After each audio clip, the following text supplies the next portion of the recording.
Hello, welcome to the Disability Power Series hosted by Disability Lead. I'm Claire Killey, the Education and Learning Services Manager at Disability Lead. I use she/her pronouns, and I'm a late 30s white woman with brown and gray hair, and I'm sitting in my home office with a blurred background.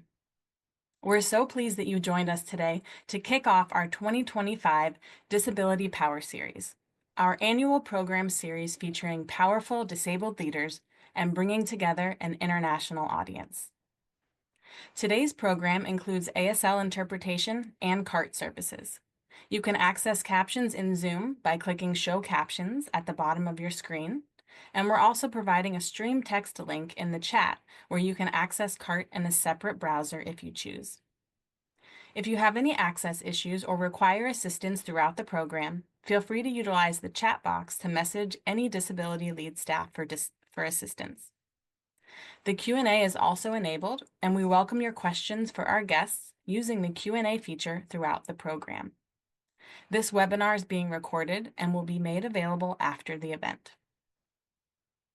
For those of you not familiar with Disability Lead, we're a nonprofit organization working to increase civic engagement and diverse leadership by developing and building a network of leaders with disabilities. At the core of our work is making connections to opportunities for our network of over 250 disabled leaders.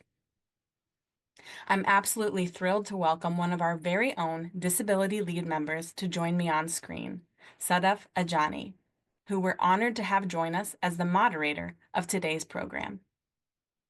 Sadaf is a global social impact consultant, transforming the vision of people and organizations worldwide into measurable impact. They have over 20 years of experience creating more inclusive and equitable spaces and systems for marginalized people across Asia and Africa, as well as in communities on the peripheries of power in the United States.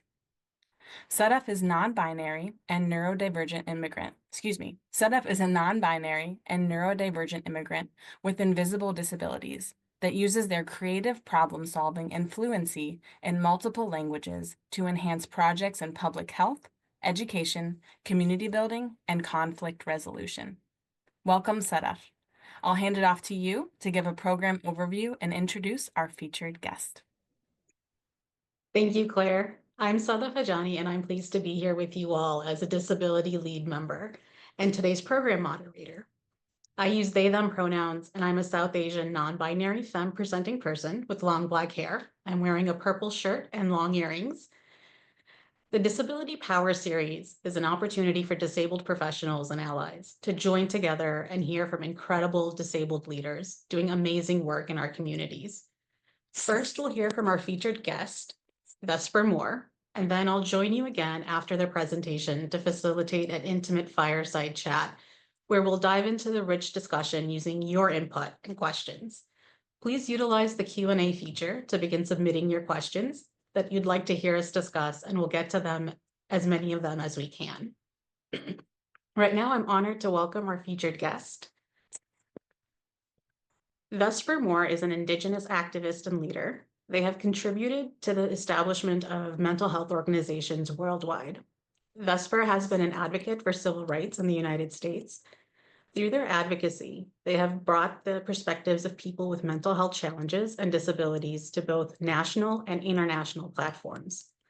Collaborating with the United States government and the United Nations, Vesper shapes strategies around trauma, intersectionality, and disability rights.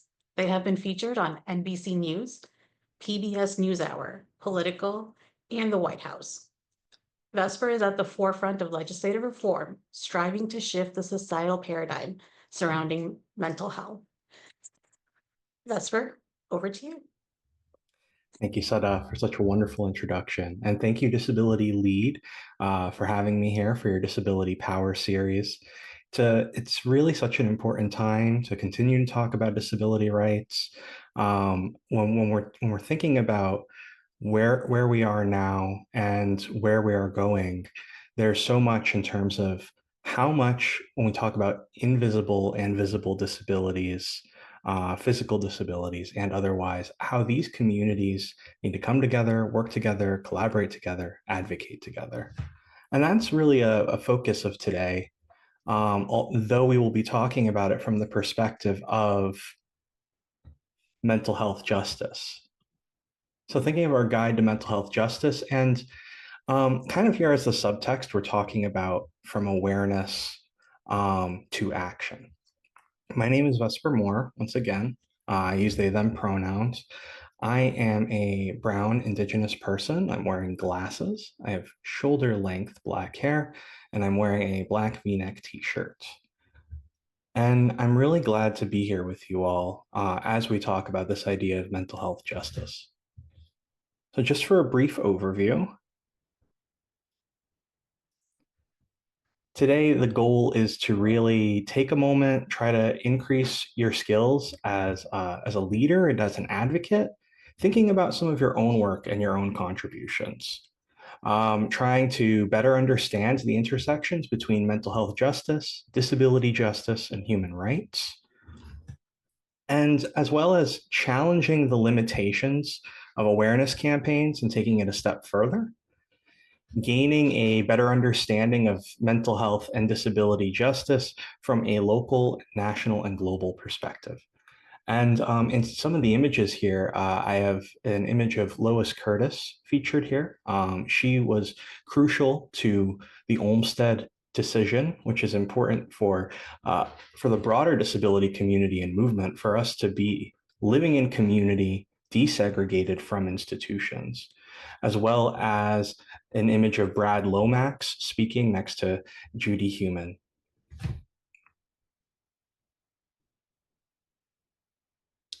So I wanted to start from this perspective, which was mental health justice is fundamental to human rights and public health. That being that it impacts people across various sectors, such as all political spaces, social spaces, and people of all economic backgrounds. I like to think when we talk about mental health rights, it is nonpartisan. It's not necessarily of one political idea or another, but rather that human rights are the fundamental basic need for all people. So when we talk about mental health rights and its specificity, it is a fundamental need for all people.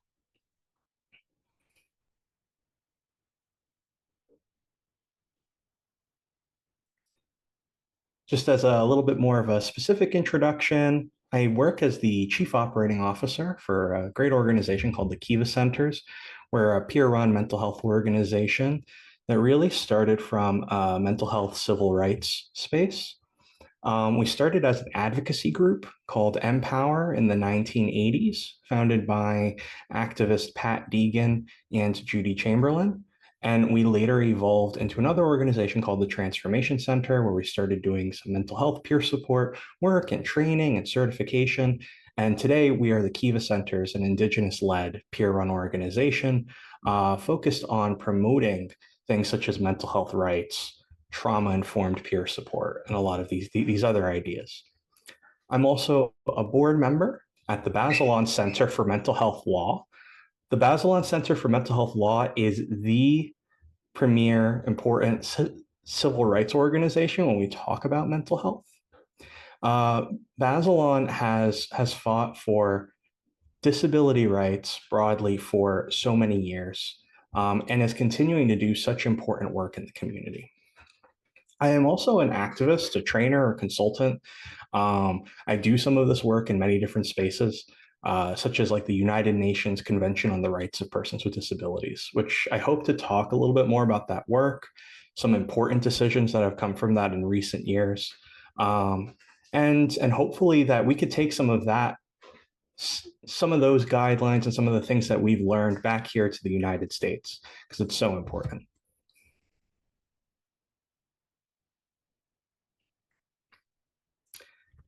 Right here, this is myself and another person from our Kiva Centers team. We're gathering with our friends from the Oglala Lakota Nation, particularly from the Lakota People's Law Project. We're meeting in New Mexico for a conference and an event. And I think the reason why I have this picture here is really when we talk about the idea of disability justice and mental health justice, it's also steeped in the idea of intersectionality, right? We're talking about Indigenous disabled leaders, Brown and Black disabled leaders, and continuing to share some of these ideas. I also wanted to start with this quote because I think it grounds us in the right place.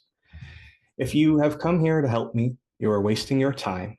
But if you have come here because your liberation is bound up with mine, then let us work together.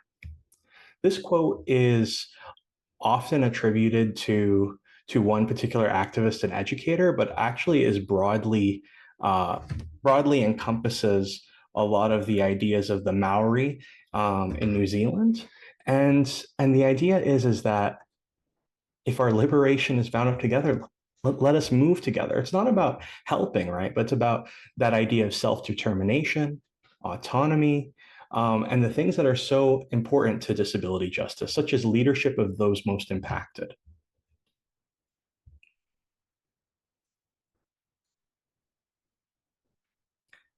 So a little bit about my story. Um, my mother is from the Dominican Republic. She immigrated to the United States before I was born, and became a citizen when I was 4 years old. As you can see in the top corner, that's a picture of me younger. That's actually my great grandmother next to me and my mother. And she worked hard for me to have opportunities here in the United States. And I think it's an integral part of my story because without her, in a lot of ways, I wouldn't be here. But as a young adult struggling with my mental health, she often had the struggle of, okay, how do I support a child who is growing up in the United States, particularly growing up in a world that I might not be as familiar with? So I think in a lot of ways, although she was supporting me, there were a lot of things I had to figure out on my own. Um, I struggled going in and out of the mental health system for about 4 years.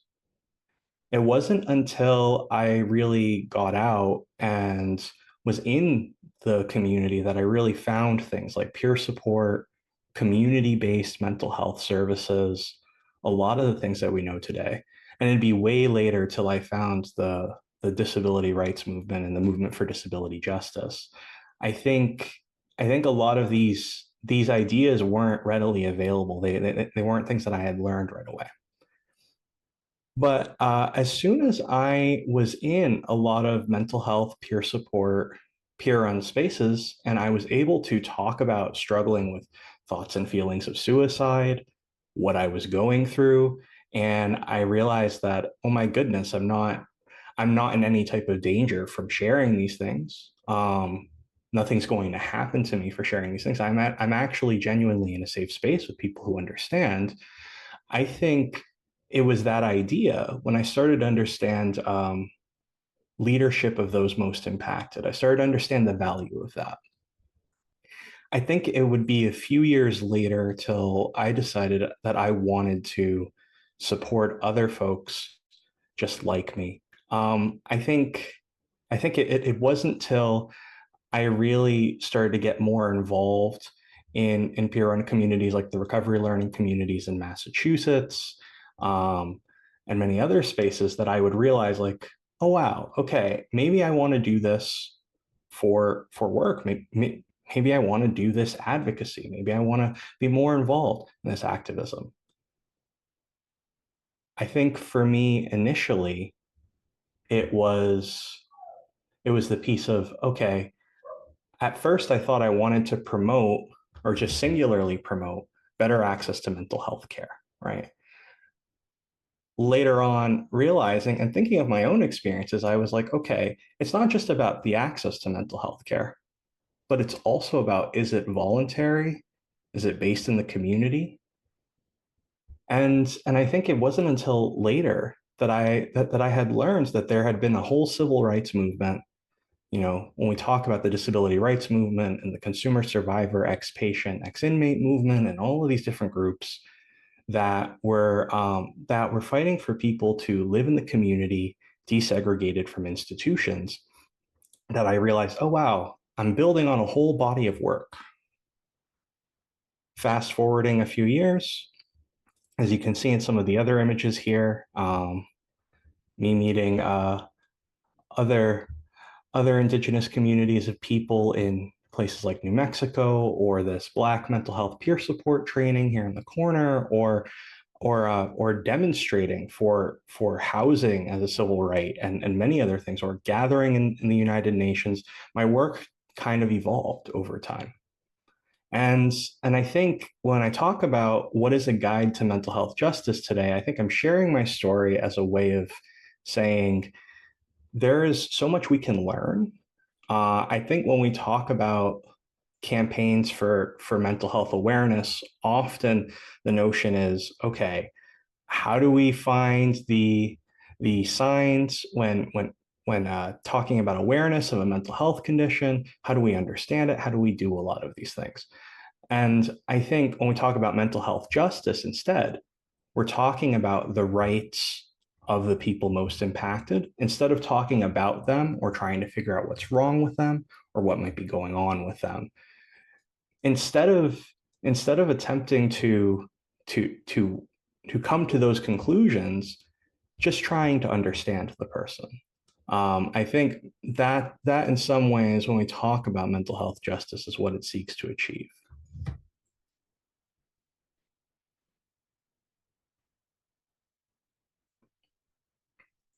So there's a broad history of rights. There's also a broad history of violence and civil rights abuses. When we talk about some of the history here, for example, from 1867 to 1974, there were these laws called ugly laws, which were unsightly beggar ordinances, which basically ordered that if you were poor, disabled, or unsightly, you needed to be out of the public view. You needed to be out of public spaces. You weren't allowed in those public spaces. And I think a lot of people don't realize that these laws, once again, lasting till 1974, it's pretty recent history. And for example, in this image here, you see folks who are in this institution called Willowbrook in very poor conditions. And a lot of that has to do with the legacy of eugenics and the policies of institutionalization that lasted from the 1800s to the 1970s. Then during the 1970s, having a movement for deinstitutionalization. What that movement sought to do was a lot of what I've been talking about throughout and what I will continue talking about, which is that idea of, we were talking about segregation when it came to Black, Brown, Indigenous people of color, particularly African Americans in the United States. And then that very idea of segregation didn't translate in the same way when we talked about the disability community. Mainly that there was still an aim to institutionalize people with intellectual or mental health disabilities. And the idea behind that was that they would never live full or meaningful lives in the community, that they needed to be in these places. So I think when we talk about some of the civil rights work that came after that, it was really it really took a long time, and it took a lot of work. For example, you have the 504 sit-ins, which one such taking place in a federal building in California. You had many other demonstrations on, such as blocking transportation and entryways. You had former patients from mental health institutions demonstrate for 30 days in Governor Jerry Brown's office in California as well, speaking out about some of the horrible conditions in these institutions. So you see, you have policies that first seek to take members of the disability community, take us out of the public view, institutionalization policies that enforce that, as well as social perspectives on eugenics, really a pseudoscience that was being perpetuated as this is what a superior race looks like. This is what a superior body looks like, or superior health. You have to look this way. You have to be this way. And the impact of eugenics on the world, I mean, we can see that historically. We could see that now. And then again, talking about that lack of civil rights protections, it really took so many different efforts to say, okay, we are not doing right by disabled people in the United States.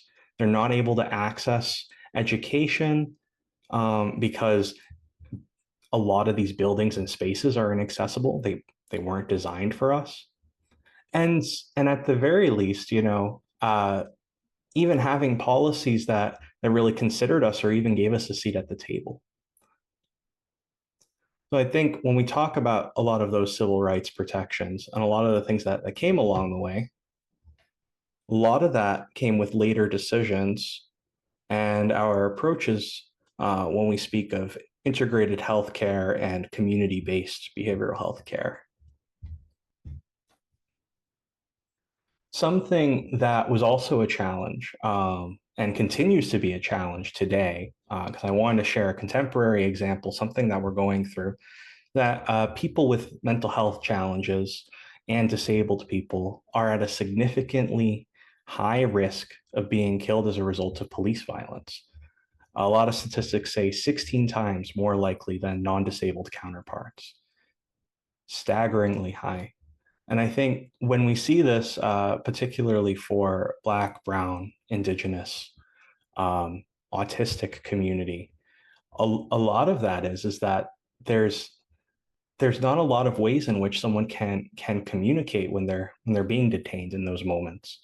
There's a lot of struggles for families when they're talking about access to care and what to do when someone is experiencing emotional distress. The first inclination is to call 911. And the response can at times lead to this, as we're talking about, people being killed as a result of police violence. And I think when we talk about a lot of the civil rights that have been fought for, access to community services was at the aim of preventing things like this from happening. So the very civil rights that we have today, we have to ask the question of how are they being enforced in the community? How are we utilizing them today?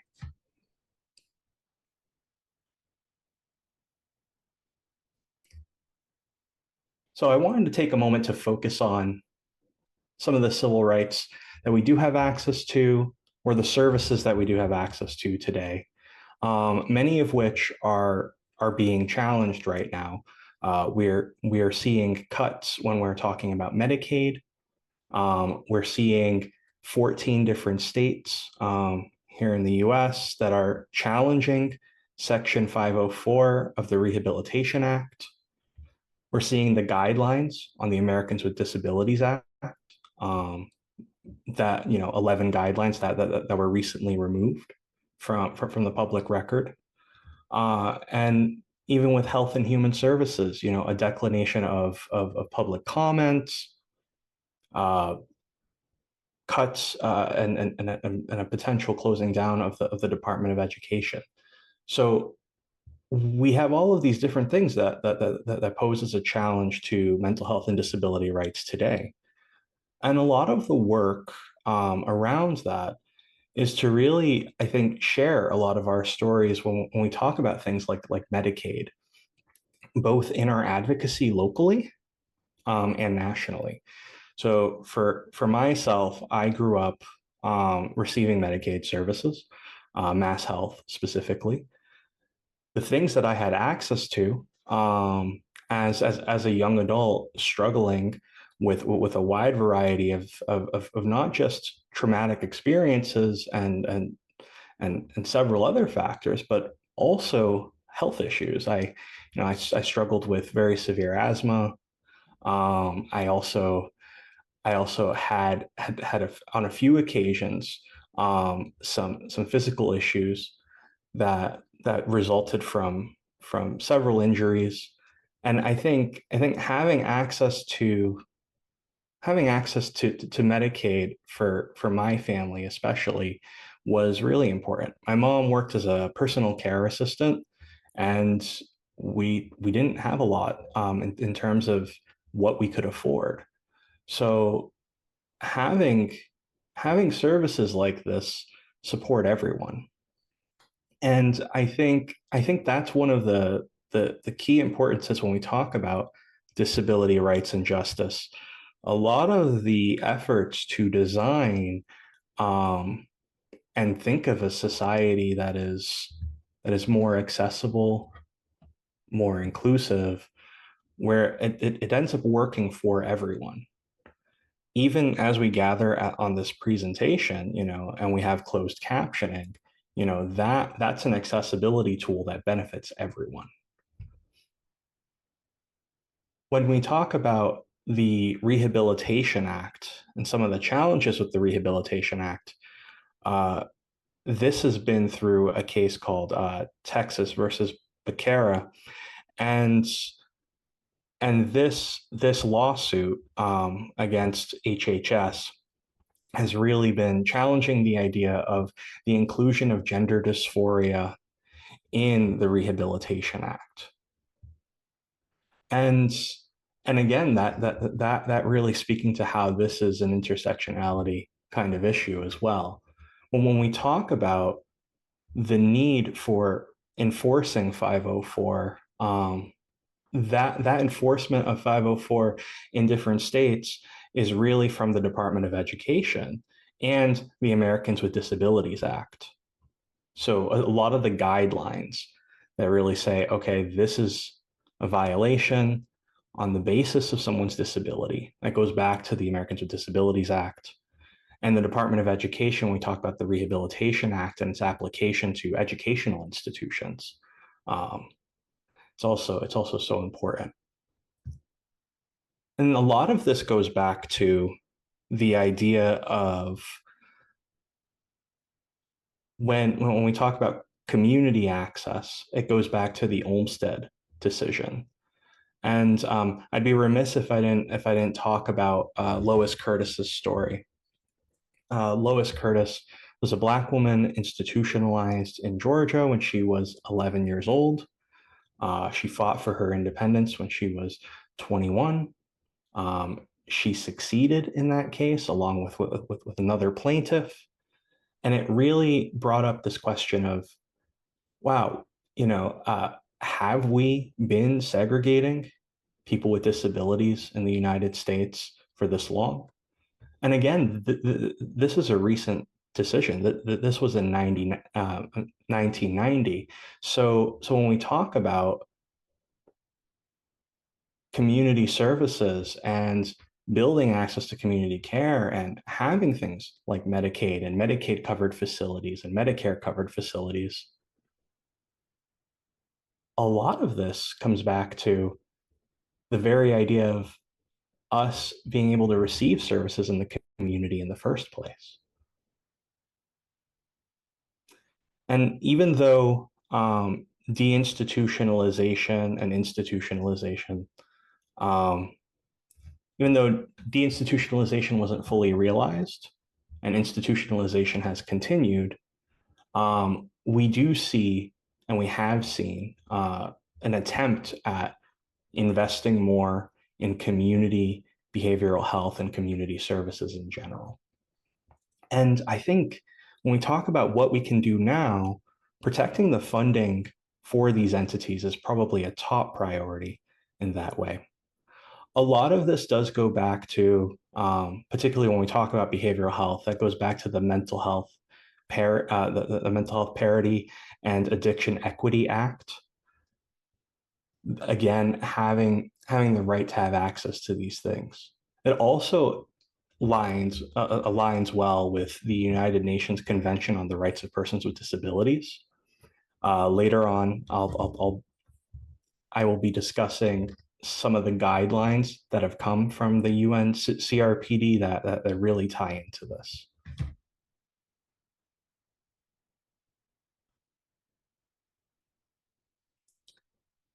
I also wanted to quickly define what is the difference when we talk about mental health awareness versus some of the ideas of mental health liberation. Mental health awareness refers to the ongoing effort to reduce the stigma surrounding mental health conditions and promoting and understanding education for mental well-being, while mental health liberation is a concept where we can center liberation with the vision of ending institutional and social forms of discrimination on the basis of mental health and disability. It is also about ending all forms of oppression within mental health care, a lot of the things we see. And again, more of a goal. It might on the day to day, it may seem like a struggle when we're moving towards something like liberation. It often seems like, okay, well, it seems like we can't move past a lot of these mental health awareness campaigns. But there's definitely been a broadening effort and more people speaking to the importance of fighting against discrimination and ableism, especially as we've seen several different impacts from long COVID and other forms of disabling impact broadly here in the United States. So I think the discussion is really emerging of, okay,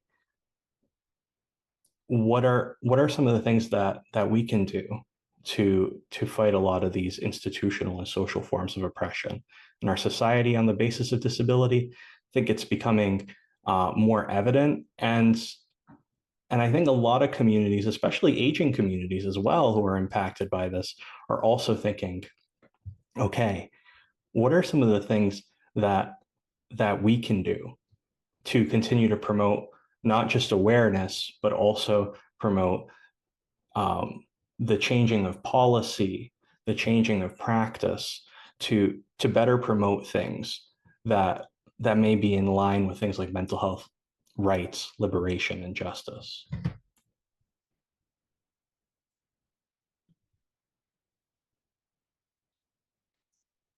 Wanted to share some of the more recent examples of global mental health rights achievements.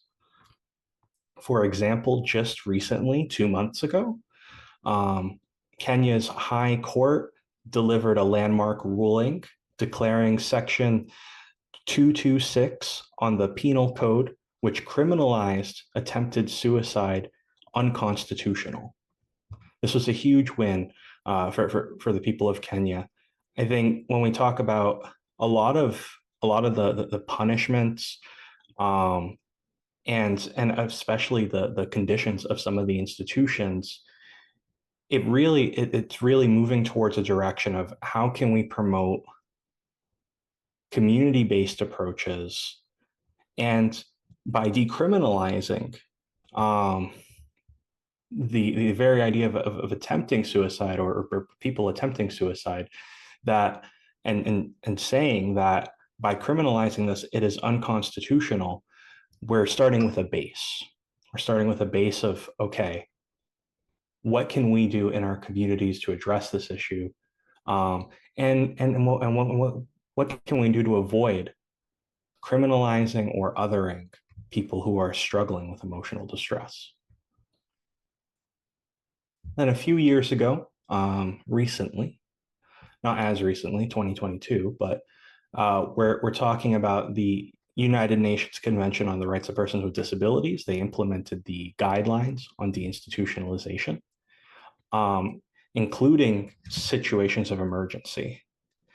These were published and were really the idea of having these published really serve as a guideline for a lot of nation states who are seeking to build better community services.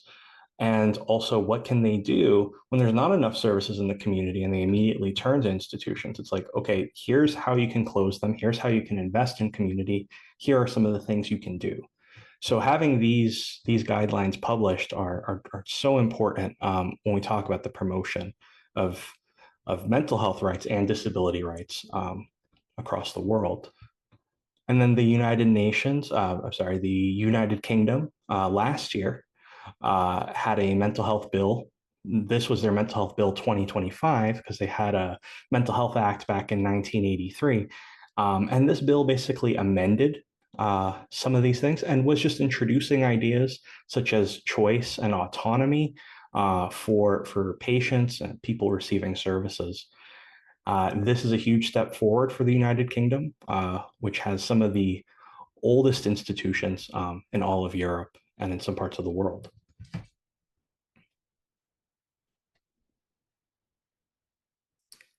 I think I wanted to just share this quote, which was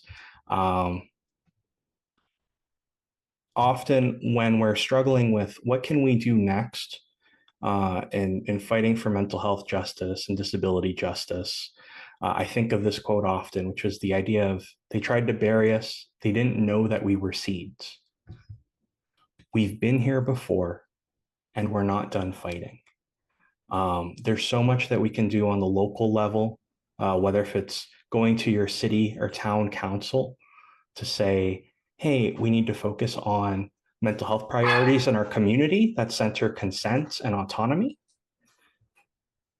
There's so much we can do when we talk about on the state level, promoting legislation that really fosters ideas centered around mental health in the community, run by people who are most impacted. And there's so much when we talk about the Freedom of Information Act, people being able to request their information, access to their information. You own your data. And how much we can voice when we speak out against, we shouldn't have our services cut. We deserve full dignity and access to services in the community. And continuing to remind our society that we shouldn't go back to a time where people with mental health and disabilities are segregated in institutions. This is how we continue the fight for mental health justice. And I'm excited to continue our conversation with Sadaf. You could join us.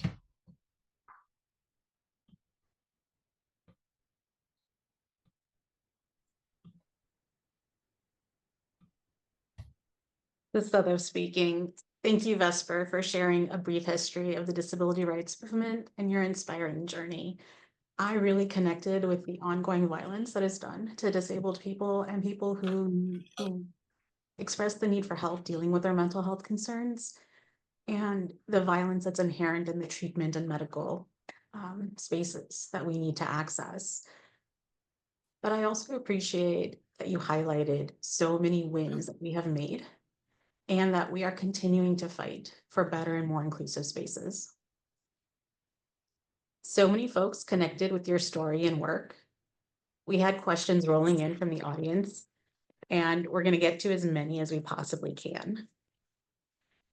Our first question is about hope. Mariam Kaba, a prison abolitionist and educator, views hope as a discipline that must be practiced daily. How do you keep hope as a practice? It's a very good question. I think I do a couple things.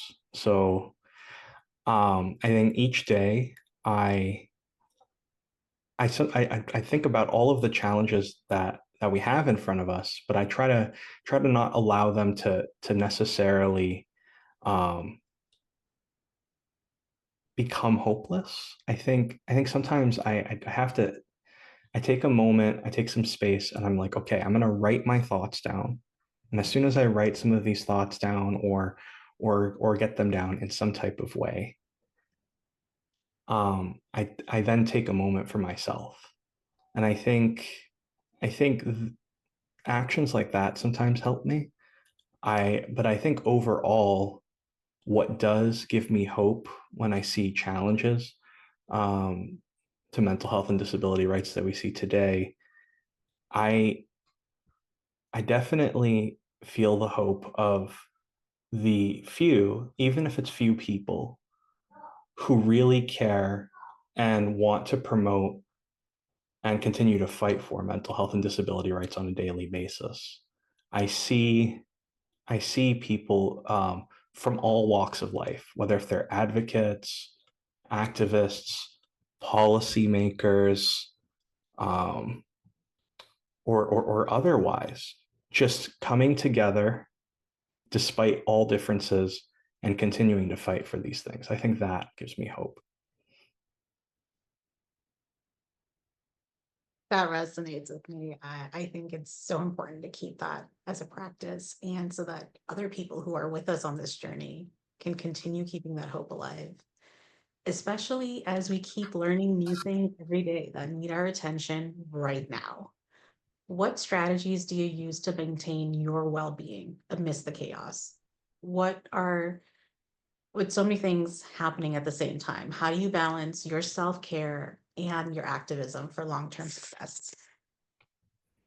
Yeah, no, absolutely. I think sometimes I know it might sound very simple and people might be like, I'm already doing that. But taking time to like even if it's the middle of the day, just making sure that I've had some time where I'm not, again, thinking about a lot of these things, but just maybe I'll go outside for a walk in the sun.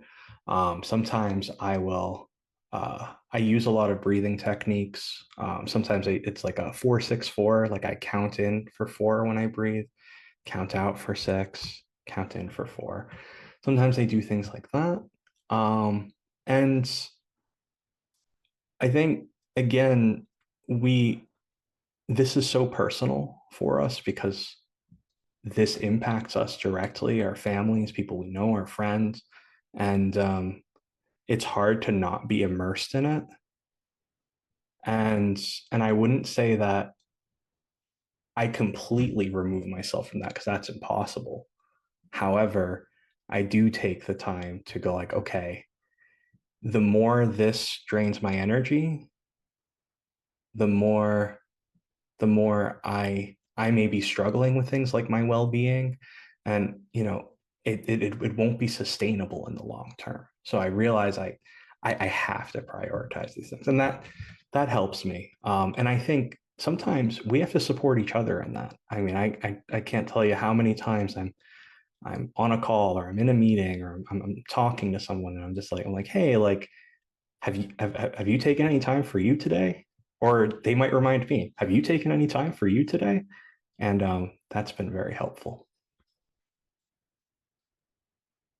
Thank you for the reminder that we are all basically plants with a bit more, slightly more Yeah. needs. We all need water and sunlight and air. So thank you for that reminder. Our next question is, what are your thoughts on navigating censorship of mental health conversations? For example, social media platforms striking content that directly mentions suicidal ideation and self-harm. Our audience would love ideas for approaching these barriers when raising awareness and mobilizing action online.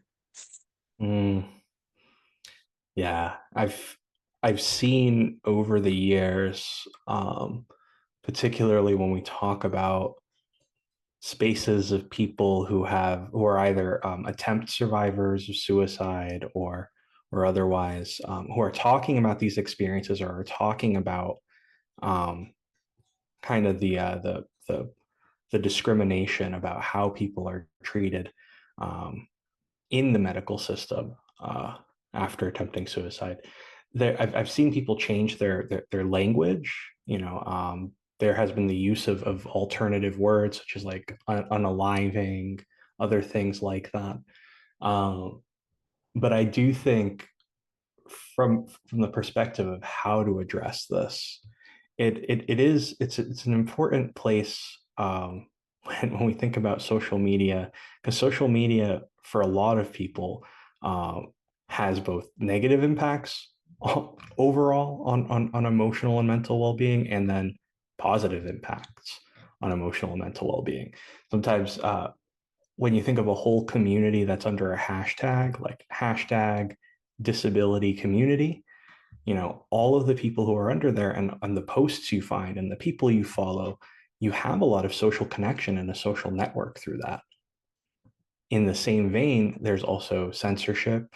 There's also a lot of harmful content that can come from social media. So I think overall how to challenge it, how to speak to it. I do think that there needs to be broader campaigns on social media pertaining to mental health justice as an idea. I think we often see mental health awareness and a centering of okay, this is how we are aware of these things, right?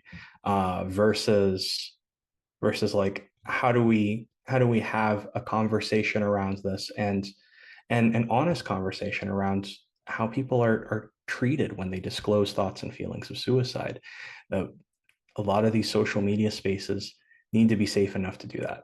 Simultaneously, when we talk about privacy, privacy of information and our personal data, it also makes you wonder how much of that you want to share on social media platforms as well. So I think it's a very difficult question, but those are some of the pieces that I see. I do think that there needs to be a broader normalization of ideas of mental health justice.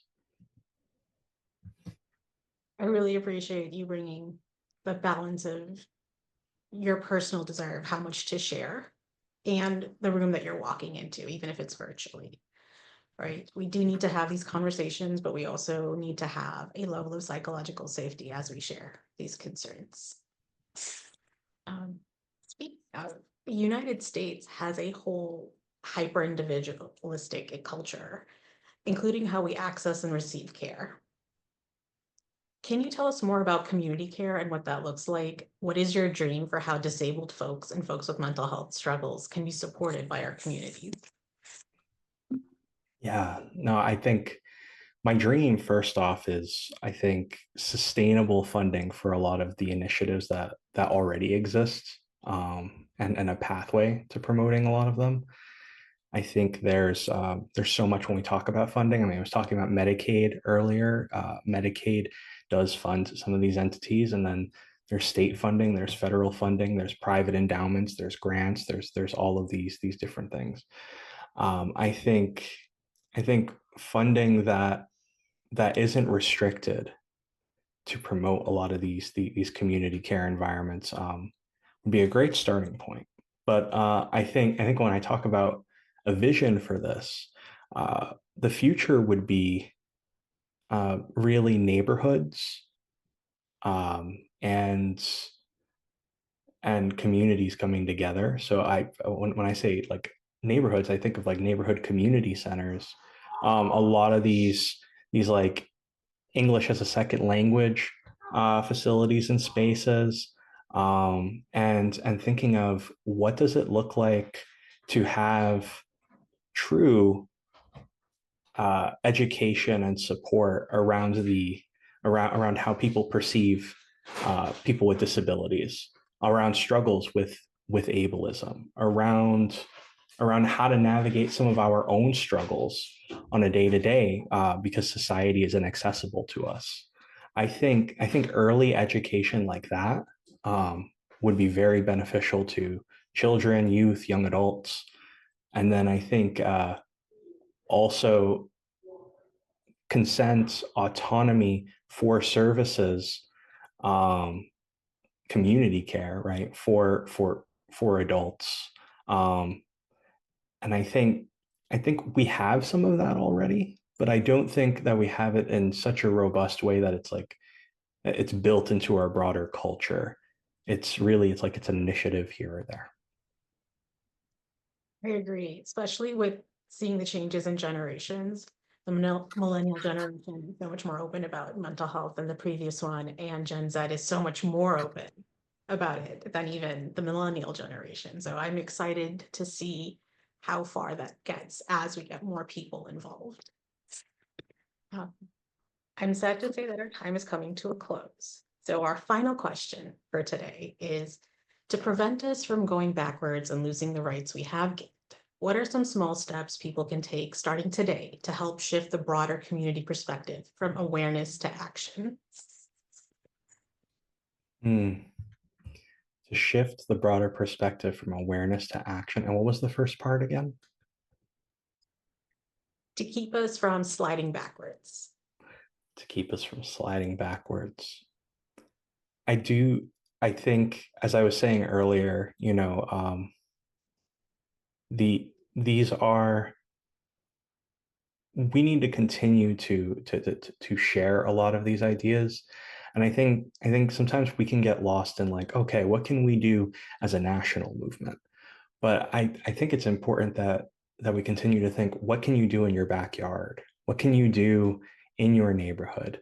Um, there was one person in Tennessee recently who was advocating for a wide variety of things, and I heard the statement of morals over manners. So like considering like what is right for human rights today, looking at a lot of a lot of the decisions that might be happening on the local level, national level, or otherwise, when you consider disability rights and disability justice, what, you know, what are some of the things that are happening that are challenging what we have known or worked towards?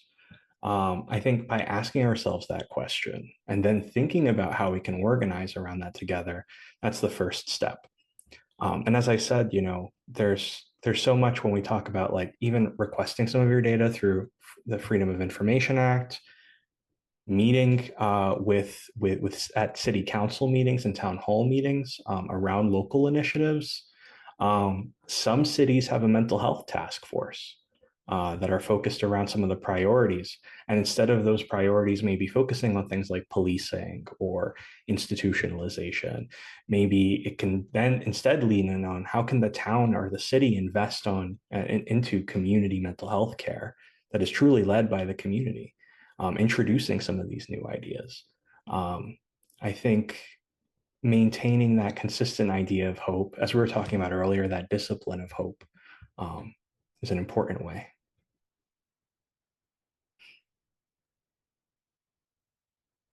I'm so glad you brought up what we can do in our backyard, right? So many people think you need to have a big name, need to be connected to major institutions to make change, but really, at the end of the day, what we have control over is ourselves and what we can do on a daily basis. So I love the fact that one of the calls to action is to be more mindful of how we are operating and living our values in our communities, in our family spaces, in our own cities and towns.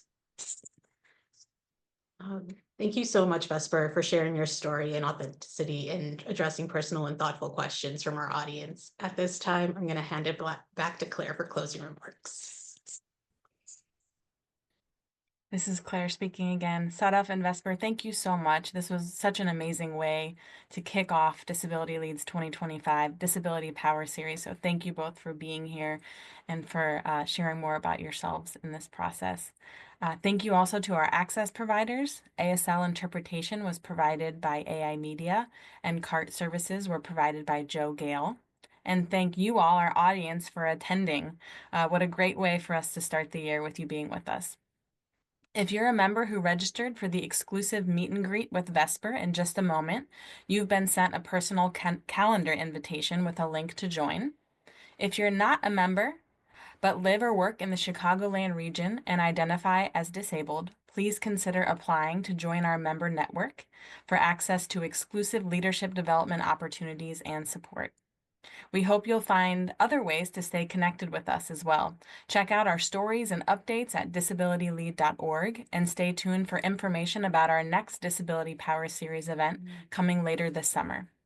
And lastly, before you go, please take a moment to complete our program feedback survey found in the chat, which will also pop up on your screen when this webinar closes in just a moment. We appreciate your feedback to help us continue these programs. Thank you for giving your time to be with us. Thank you, Vesper and Sadaf, and I hope everyone has a wonderful day. Thank you all.